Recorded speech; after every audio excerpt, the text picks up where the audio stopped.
It's not a war on terror, but a war of terror. This matters. The Afghani people matter, and we will not be silent. The war in Afghanistan was a fraud right from the beginning, just as the attack on Iraq was a fraud, and the invasion of Libya is a fraud. It is not just leaders, it is not just soldiers, it is journalists. Journalists are war criminals.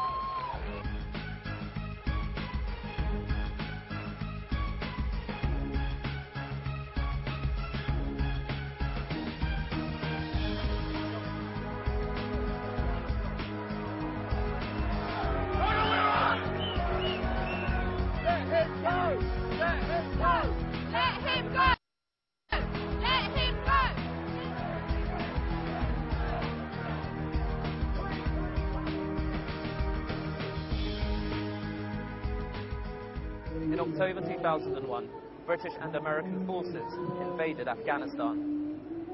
The goal was to topple the Taliban and destroy Al-Qaeda. However, after 10 years of conflict, thousands of lives have been lost and $1 billion spent.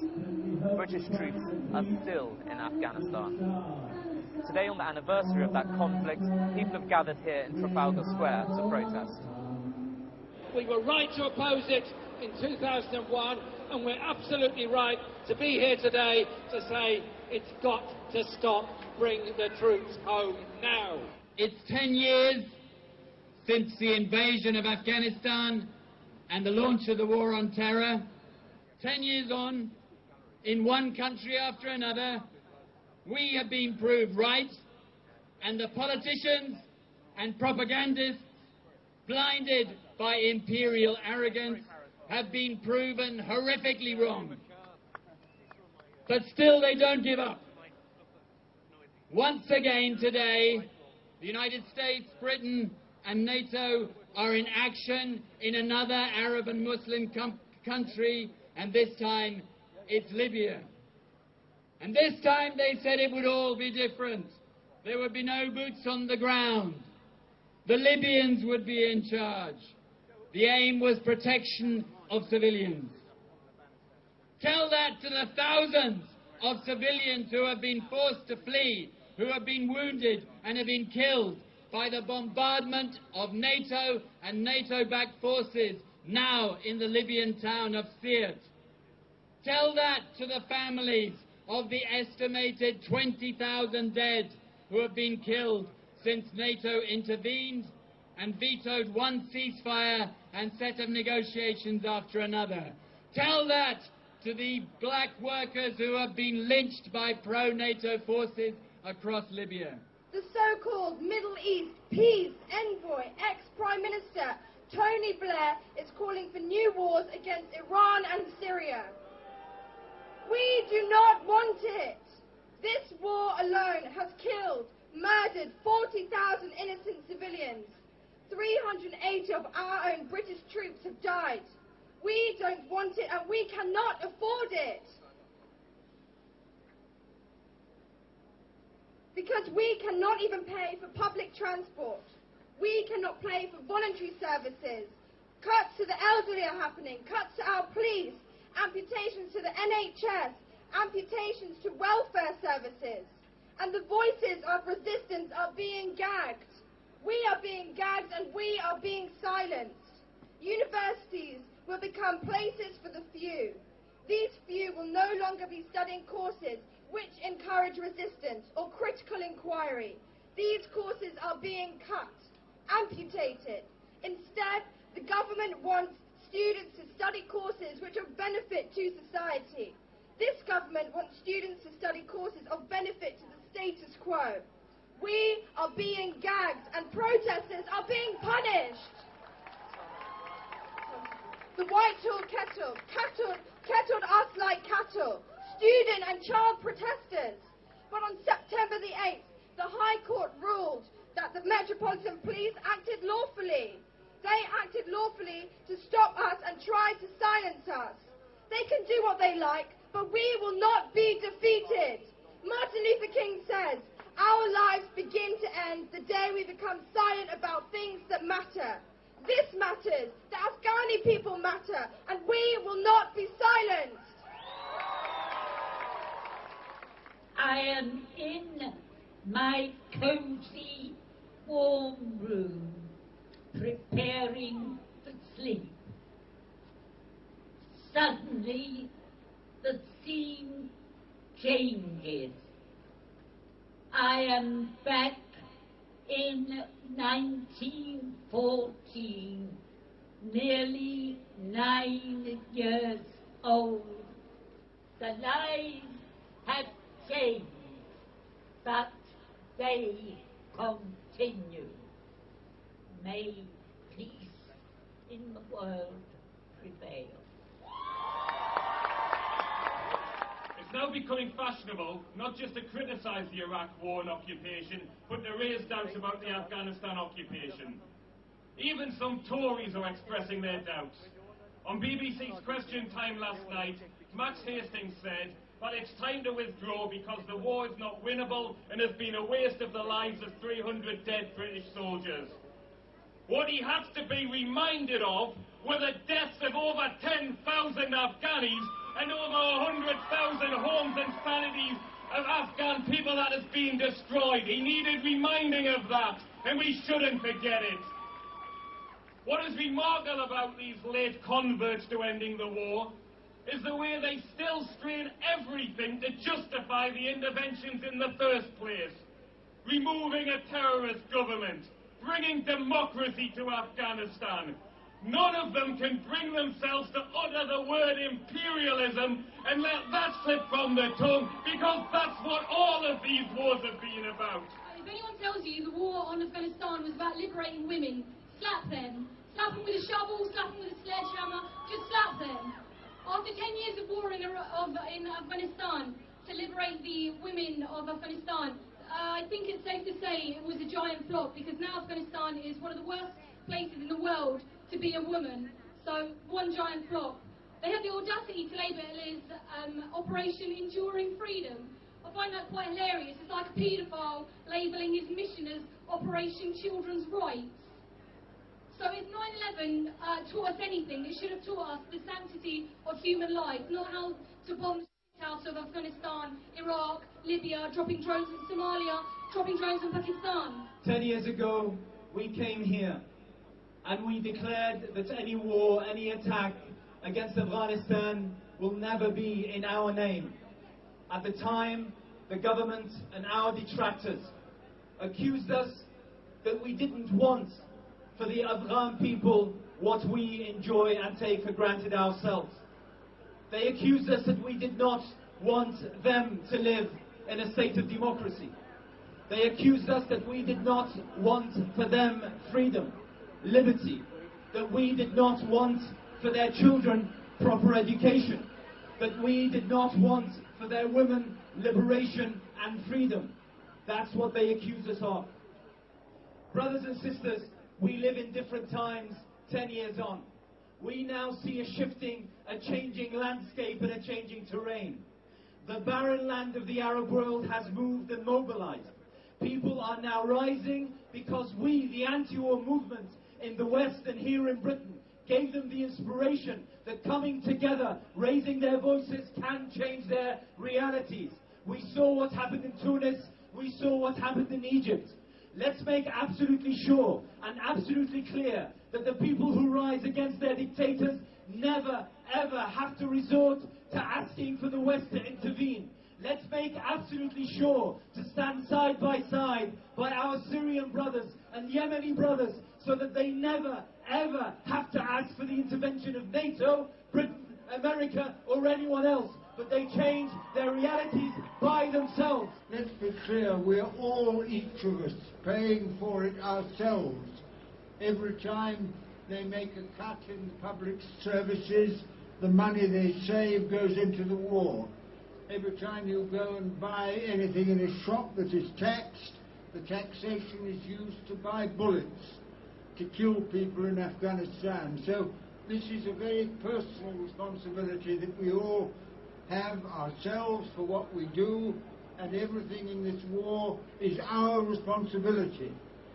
And of course they don't give you much history, because in 1840 Britain had another war with Afghanistan. The reason was that the British Empire in India, thought that the Afghan government was interfering with our government of India, so we invaded Afghanistan. We captured Kabul, and then there was a great rising, and the Afghan people threw us out, and many British soldiers were killed in the retreat from Afghanistan. And this war has gone on and off ever since, and many, many wars have occurred. When the British Empire was built up, it was built up by war. We occupied India, we occupied Pakistan, we occupied Sri Lanka, we occupied South Africa, we occupied Canada. The Americans were colonies, and it was all done by war. And war's become something we sort of told to accept as a national duty. They say people gave up their lives. They didn't give up their lives. They joined the army and were killed or maimed. The people of Afghanistan are paying with their lives. 30,000 dead, and in Pakistan, another 30,000 dead on top of that. But let's not forget, not everybody is made poorer by war. There are many companies which profit from warfare, and that could be the British companies linking up with Israeli companies for the next generation of British drones. The British drones which are currently bombing people in Afghanistan are being made in conjunction with Elbit, the #1 Israeli military weapons exporter. And that means our drones are using technology that has been road tested on Palestinian and Lebanese civilians. And we say we want an immediate embargo on all arms trade with Israel until it applies with international law. But we have a special message here today, a special message for David Cameron. The £12 million that you are spending every day on the war in Afghanistan, we want that money spent here. We want it spent on hospitals, we want it spent on schools, and we want it spent on rebuilding a welfare state that you are ripping apart. Today, no one seriously believes that the war in Afghanistan can be won. After 10 years, we have a record number of civilians killed. There are more foreign troops now than ever before. Tens of billions of dollars are being spent unnecessarily, 14 billion in this country alone. The Afghan government is utterly corrupt. The Afghan people are completely impoverished. There must be a political settlement. Only the people of Afghanistan and the region can achieve peace. Peace cannot be achieved by foreign troops and foreign mercenaries. Dialogue amongst Afghans is needed for lasting peace. We've heard this afternoon that when it comes to waging war, the government can find the money. We've heard that when it comes to killing people, they've got the money. But when it comes to saving lives, when it comes to the general health of this population, they say, actually, we haven't got much money. The Health and Social Care Bill is due in the House of Lords in a matter of days. While KPMG may be licking its lips at the prospect, health professionals across the country are saying this will cause irreversible damage to what should be the most treasured institution in this country. I am, of course, talking about the NHS. £850 billion were pumped into the banks in 2008. Why can't they go after the banks? Why can't they go after the rich that avoid their tax to the tune of £25 billion a year?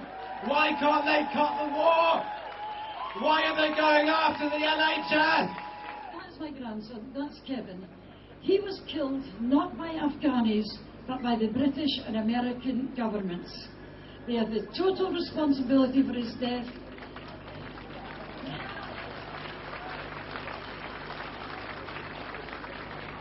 And there are so many Afghanis dying, around about 60,000 now. And apart from wanting to get the British troops home safely, I want the Afghani people to have a chance to live a life. a life that we all enjoy and understand by our own people making, not the decisions that this government's making for us, but the decisions that are made by our own people, not by an invasion force. Because I know that if some people attack this country, I would be willing to fight back. And that is all the Afghanis are doing. And I admire them so much for it. What has the war on terror achieved except for more war and more terror? We were given various reasons for why we are in Afghanistan, why we invaded. We were told it was because it was to eliminate Al-Qaeda, to make our streets in Britain safer. We were told it was to create a functioning Afghan state. We were told it was to bring stability to Afghanistan. We were told it was to eliminate the Taliban and improve conditions for women. I'd like to just give you a few facts about Afghanistan now, today, after 10 years of intervention and after trillions of dollars. On stability, the level of violence is rising, not falling. The number of soldiers killed was an all-time high last year. 711 soldiers killed, more than any other year since the invasion. The number of civilians being killed is also rising, up 15% this year. 2,700 innocent civilians killed last year. And what's more, Afghanistan's nuclear-armed neighbour, Pakistan, has been badly destabilised by the war on terror. It now boasts its own Taliban. Before 2002, there was no Pakistani Taliban. Suicide attacks were virtually unheard of. Since 2002, 35,000 Pakistanis have died as a result of terror-related incidents. Last year alone, there were 300 suicide attacks in Pakistan. There comes a moment where you have to ask, what is more dangerous, terrorism or counter-terrorism? You know, today, at the very moment that we're here, the United States, Britain and France are bombing a city in Libya called Sirte. It has 100,000 people. Day and night, residential buildings, clinics, schools have been hit with fragmentation bombs and hellfire bombs, hellfire missiles, which are also called vacuum bombs. That means they suck the air out of your lungs. The media refer to Sirte as a pro-Gaddafi stronghold. The Channel 4 reporter in Libya describes the attacks as cutting off the head of the snake. For such heroic journalists, there are two types of humanity in war. There are worthy victims and unworthy victims. The people of Sirte are unworthy victims, and therefore they're expendable both as people and as news. In Iraq, the people of Fallujah were also unworthy victims. American Marines, helped by the British, killed some 5,000 people there.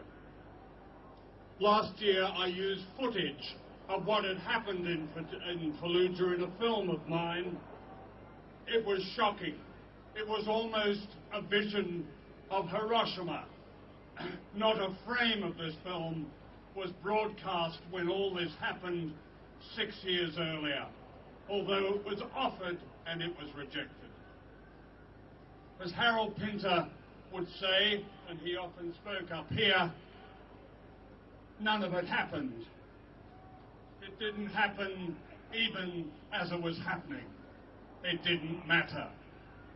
Everything was used in Fallujah: cluster bombs, white phosphorus. Cancer is now rampant in that city. In Afghanistan, I filmed a woman called Oratha kneeling beside the graves of her husband and 7 other members of her family including 6 children. An American F-16 pilot had dropped a 500-pound bomb on her small home, which was made of mud and straw. I walked into the crater and saw pieces of human bone.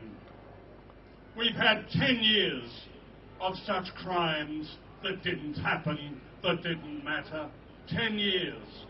The revision is now well underway, and I'm not referring to the Sun or the Daily Mail.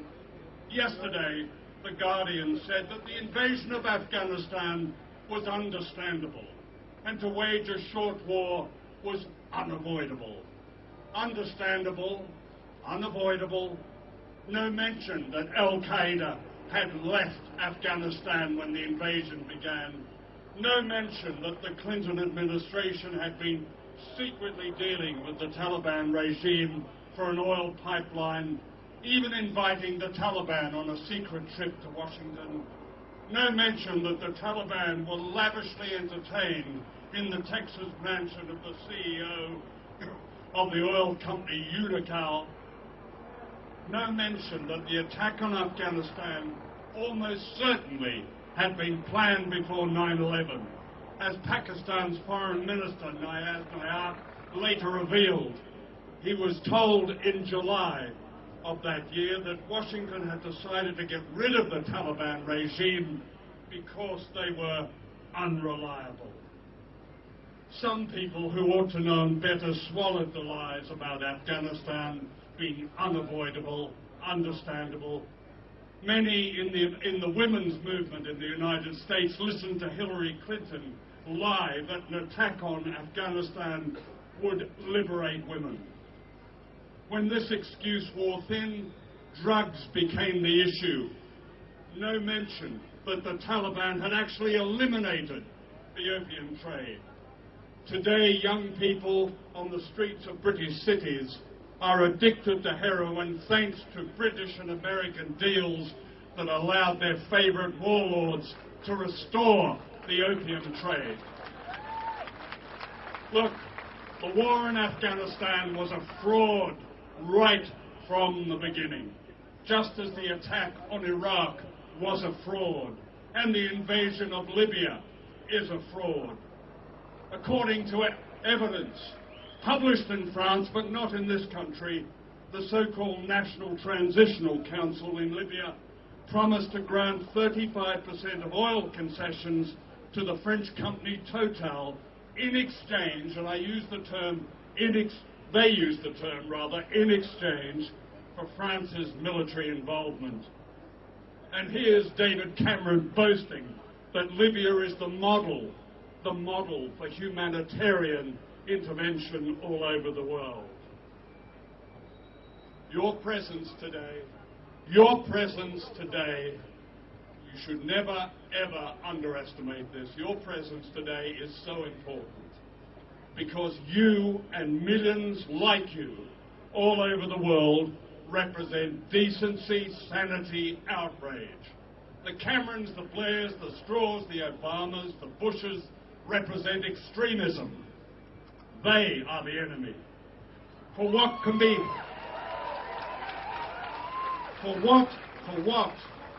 let me ask, for what can be more extreme than the slaughter and suffering of so many innocent people? Never lose faith in your own power, for they are not invincible. They fear this power. They and their apologists fear you calling them to account. Above all, they fear you disobeying their atrocious rules and believing their atrocious propaganda. Because from Egypt to Chile, Wall Street to right here in Trafalgar Square, there's only one way now. And you know what that is? It's called civil disobedience. Thank you.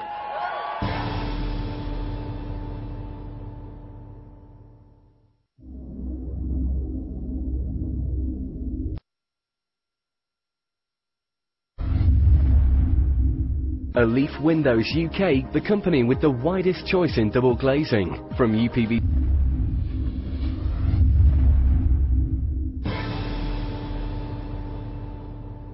Margaret Thatcher had it right.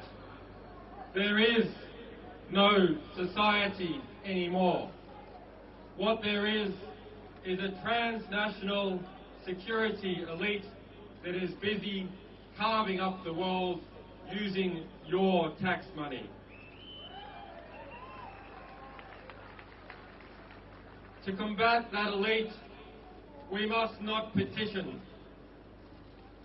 We must take it over.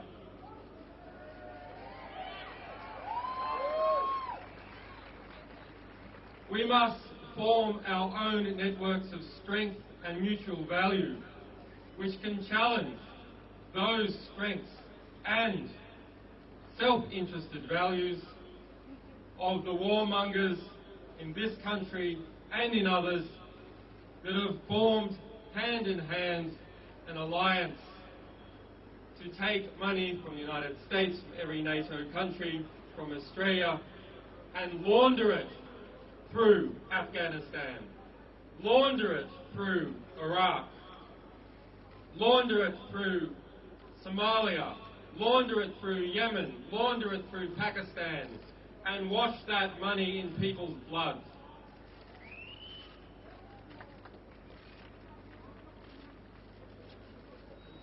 I don't need to tell you the depravity of war. You are all too familiar with its images, with the refugees of war, with information that we have revealed showing the everyday squalor and barbarity of war. Information such as the individual deaths of over 130,000 people in Iraq, individual deaths that were kept secret by the US military, who denied that they ever counted the deaths of civilians. Instead, I want to tell you what I think is the way that wars come to be and that wars can be undone. In democracies, or the pseudo-democracies that we are evolving into, wars are a result of lies. The Vietnam War and the push for US involvement was a result of the Gulf of Tonkin incident. A lie. The Iraq War famously is a result of lies. Wars in Somalia are a result of lies. The Second World War and the German invasion of Poland was a result of carefully constructed lies. That is war by media. Let us ask ourselves, of the complicit media, which is the majority of the mainstream press, what is the average death count attributed to each journalist?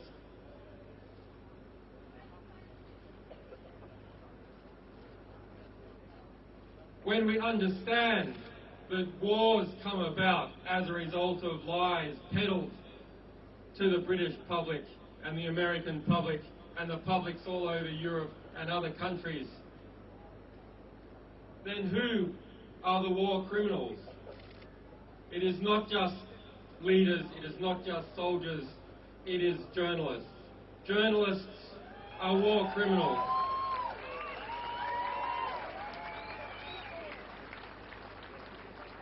And why one might think that that should lead us to a state of despair, that the reality that is constructed around us is constructed by liars, is constructed by people who are close to those that they are meant to be policing.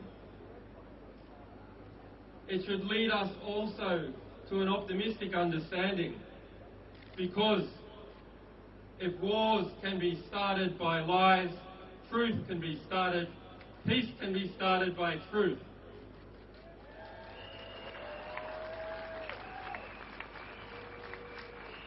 So that is our task, and it is your task. Go and get the truth. get into the ballpark and get the ball, and give it to us, and we'll spread it all over the world.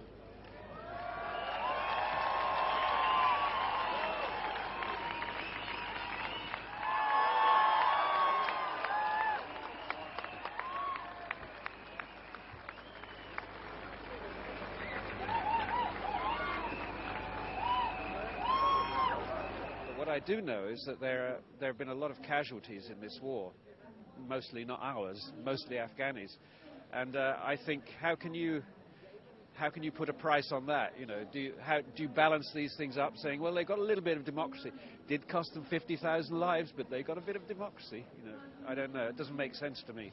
And lastly, do you think music plays a particularly important role in the protest movement? Not really. No. But you've got, I think you've got, I mean, particularly coming out of Egypt now, there's a sort of a music scene that's almost allied with the protest movement. Sorry, that's different. If you're talking about in the Arab world, I think it does, yes. And I'm very glad it does. I don't think it does here, really. I suppose because I think we've become pretty immune to the idea of musicians making records that are supposed to support political causes. I mean, I have mixed feelings about it myself because I find it propagandistic. You know, I find it. I don't like the idea of pulling emotional strings to make people make a decision about something. I would rather give them facts and figures, like I did in this speech. What implications has the last 10 years since the war? How has it affected the Muslim community? Well, again, on two levels. Firstly, there has been this sort of demonization, a collective demonization of Muslims, the seeing of Muslims as though they are subversives, that they are a threat, they are a fifth column if they reside in the West. If they don't, if they're back in their own countries, then they are backward, and they have no idea about democracy, how to run their own affairs, in total need of Western intervention in order to help them become civil and know how to run their own countries. It's been a very, very difficult 10 years, but at the same time I think that also those 10 years have seen the emergence of the new British Muslim community, a Muslim community that has no inhibitions about reaching out and reaching across the dividing lines of community and society. You know, the fact that the Muslims have been part of this anti-war movement from day one is, I believe, a testament to the will, the vision, the clarity, the bravery of the Muslims here in Britain. There was a lot of talk about winning hearts and minds. Were you part of that, or is it more the sort of fight against the Taliban? Well, when we went there, the fight against the Taliban started kind of about halfway through, when they became resurgent, and they kind of, winter had ended and they filtered through the mountains to where we were. But I mean, it was just very confused the whole time we were there, and even up to the highest level, no one really knew exactly what they were doing, and that was apparent. But I mean, for me, it was initially ethical. It was never a political thing until much later. It was always an ethical thing. I didn't agree with the way people were being treated there, and all I tried to do was exercise a legal and contractual right. When I got back, I changed my position. No contract puts you into kind of moral stasis, and I was refused that, and at that point the campaign started. I launched the campaign. And what's the feeling like among other soldiers out there as well? Was there confusion, or were they behind what they were doing? Yeah, there was always confusion, and we were never really given a solid reason. I mean, it shifted from day to day between all those reasons I gave before. And I think in terms of the mood among soldiers then and now, it's probably reflected in the letter we're handing in. We've got 25 ex-servicemen, a few American, mostly British, Afghan and Iraq veterans to sign this letter, and that really kind of reflects the times that these people are really, really angry and distrustful of the government. And you said you've got 20 signatures. I mean, among the wider sort of group of ex-servicemen you're in contact with, are they behind you with this? They are, yeah. It's really interesting. Obviously, people aren't willing necessarily to put their name because they'll be attacked for it, they'll be prosecuted for it. But the guys who have, I think it's very telling. And in fact, today, just after I gave my speech to open, two guys approached me, now journalists, both ex-parachute regiment, and said, put our name on it as well. So clearly that feeling's there. If people are approaching me and saying, add my name to it. And I think that's partially tied up with, I mean, you can't disconnect austerity and the wars either, because I think a lot of soldiers are coming back, leaving the army disillusioned. There's nothing to go to. Their own families are being attacked by austerity, and there are no jobs. And I think that's also reflected in the willingness to sign this letter. think a lot of ex-servicemen feel neglected by the government then? Absolutely. I mean, once you're cut loose, that's it basically. And I think a good example of that is injured servicemen, particularly guys with post-traumatic stress disorder. I mean, there's no facility, virtually no facility. The army doesn't even want to recognise it. It's a matter of policy. They don't diagnose PTSD even when it's apparent. And these guys are being cut loose into our society, and part of that feeds into or provides the reason why we've got 20,000 ex-servicemen in the judicial system at the moment, and that's domestic violence, drugs, self-medication, alcohol. It's a really, really big issue, and the military doesn't want to know once you've left. And just lastly, as an ex-serviceman, do you think your voice added to the anti-war movement carries a certain amount of weight? I hope it does, but it's not really about me, and there's a trend developing. There's another guy locked up right now. Obviously there's this letter, and the key thing, I think the establishment tried to kind of focus on me and simplify it to like hero or coward, and it isn't really about me. I'm completely irrelevant. It's about Afghanistan. That's where people's focus should be, and on Libya, and on Iraq, and on Yemen, and all these places. That's where the fight is taking place. Libya, your thoughts on that conflict? Your thoughts on that conflict, the role of British servicemen in that, is that, I mean, an expense the government can't afford? Well, it's quite offensive. I mean, Cameron was, it's been all very kind of jolly. We're going to do some recreational bombing, and it's really, obviously he will never see it or experience it at either end. So I wouldn't take my cues from him for a start, but there are two reasons. One of them's the economic. That's always a driver, and even in their language they reflect this, because they talk about bringing democracy and diversifying the oil industry. I mean, the language itself is corporate that they use, and also the other key reason is to hijack the Arab revolutions, and they've done that fairly successfully in Libya. No revolution is backed by NATO.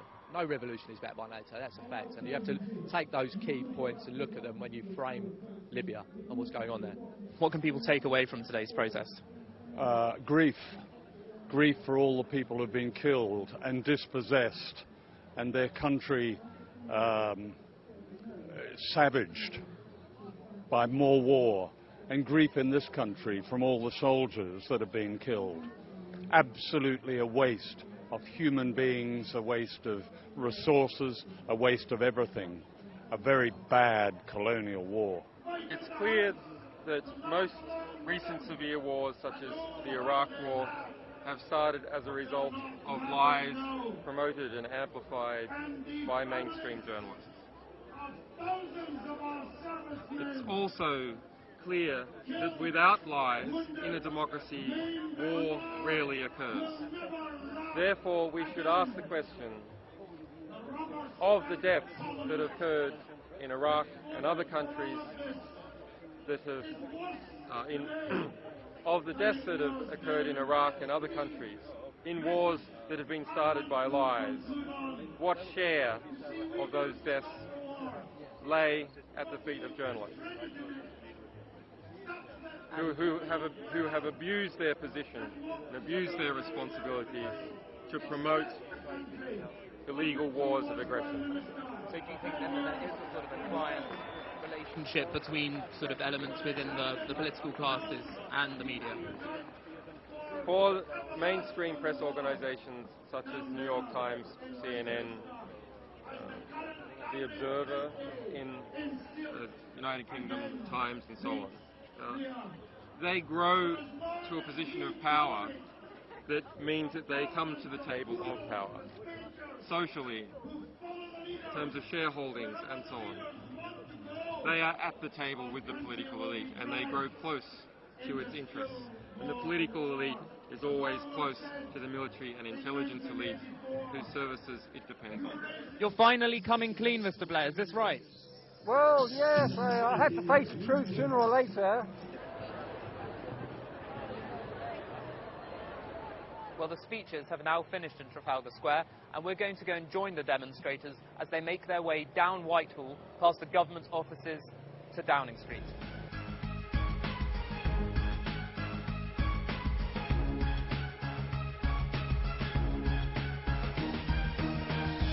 Why are you here today? I'm not really fond of people being killed, especially not for duff reasons, yeah. And were you always against the war in Afghanistan, or was there a certain point where you realised it was wrong? Been against most of these wars since 1978, so yeah, this is familiar trodden territory, yeah. Thank you very much. My parents raised me right. Well, this is 10 years on from the start of a disastrous war in Afghanistan, and an even bloodier war on terror overall. This is about us showing that after 10 years, the majority of the British people still don't want this war, want the troops brought home immediately. 10 years, enough is enough. That's the message. And do you think that actually is the consensus, that the majority of the British public are against this war? All opinion polling evidence says so, yes. About 70% of people either want the troops withdrawn immediately or in a very short time span, certainly not wait until 2014 as the government's proposing. So yes, we do speak for the majority of the British people. And we're down at Downing Street at the moment, where I believe a letter's been handed in, signed by some ex-servicemen. How important is it to have them involved in this? Well, it's very important because, of course, they are among the victims of the war. Nearly 400 have died in Afghanistan alone. Many more have been seriously injured psychologically and physically. I think it's unprecedented that while the war is still going on, so many ex-servicemen, servicemen and their families have turned against it. That shows how much this war on terror has lost support. And lastly, I mean, we've seen a lot of young people on the march today, and particularly a lot of Stop the War events as well. And this war's been going on for most of their lives. What sort of an effect do you think that's had on the younger generations? Well, I think the fact that the war in Iraq is one of the things that made the younger generation more sceptical about parliamentary politics. But you're right, what we're now seeing is people joining our demonstrations who were very young indeed, wouldn't know anything about the Afghan war when it actually started. This war has unfortunately become part of our life over the last 10 years, but I think protests, and particularly young people protesting against it, is also becoming part of our political life. We're here to end the wars, yes? That's what we're here. Simple, really simple. The reason to come is to support the oppressed people of Palestine, Bahrain, Iraq and Afghanistan. There is an unjust war. I will say not war, but it's an occupation or invasion, because they are not attacking us in Britain. We are living in London, but they are not. The Afghan army are not coming to attack here, but our army is there. So it's an occupation or invasion. We invaded a country. So it's not a war on terror, it's an invasion for a country. So we are here to oppose that, and we want our troops back. It's 10 years yesterday since we went to war in Afghanistan. Now, it's an illegal war anyway, and I really think it's very, very immoral and wrong. And I really don't want this to continue for another 10 years, not even 10 days. We're wasting lives, money, God knows what else, and there are no winners. I never knew that my country was going to invade other Arab countries before, and it's all about oil, in my opinion. It's nothing else, and it's greed and lust, and our biggest export seems to be from Britain is the arms industry. So, you know, I'm very ashamed to be British. There were thousands of people here, but I think it represents a much, much deeper pool of opinion in British society. In the last 2 weeks we've had two opinion polls, one showing 65%, one showing even more opposed to the war in Afghanistan, and I think it's been an expression both from the wide range of speakers, from the people here, from the range of protests, and from the militants at the end of this demonstration, which has laid siege to the gates of Downing Street, which actually is something I don't think we've done in the entire 10 years of Stop the War's campaigning. So I think it's very much in people's minds, and very much a part of the culture now in Britain, that the majority of the population are opposed to these wars. As an Iraqi living in Britain, I think it's my duty as a British Iraqi, and for every other Iraqi or anyone who's been affected by the war of terror, and just anyone in general, anyone who's human, to show solidarity with the people who've suffered from the war of terror. The millions of people, refugees and everybody, it's just completely our duty, and that's why I'm here, and that's why we're all here, in fact. In Syria, people try to put it in a pro and anti situation, but it's not really the case over there. People ask me who I support, and I say I support my country, I support the Syrians there. We just want no intervention, first of all, because every Friday they protest there. There was a Friday where they asked for foreign intervention, and they completely lost the respect of every Syrian, because we know we're strong enough to deal with the situation in Syria on our own. And Syria, as far as I'm concerned, a lot of the views about Syria have been blown way out of proportion. It hasn't been portrayed correctly in the media. And because I recently came back from Syria, and to tell you that there are some troubled areas, but other areas, people are carrying on their lives as normal. and I just want people just to see the truth and what's going on, because Syrians, we are strong, we are a great nation, there's a huge amount of unity there. We all stand by each other, and we also stand by all our other Arab brothers and sisters. We want to show them that we are all united, showing solidarity with everyone, even Afghanistan. That's why we're all here today, to show them even after 100 years, 10 years, sorry about that, 10 years, that we are all standing together and that we do support you, and no matter how long it takes, we're here.